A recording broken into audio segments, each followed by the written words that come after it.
എന്താ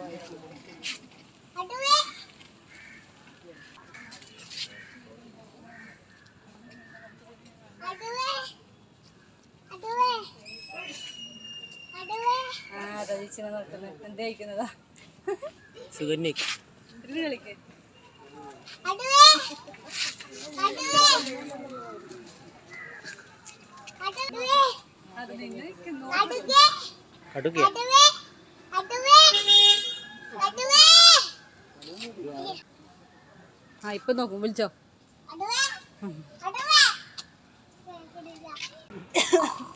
വായുളി പണിയിച്ചു അങ്ങനത്തെ അടുത്താണത് എന്തോ താഴെ വീണു ചോദിച്ചു അതിന്റെ തപ്പി കൊടുക്കോ നീ ആടെ നോക്കടാ അത് അപ്പുറത്തൊന്ന്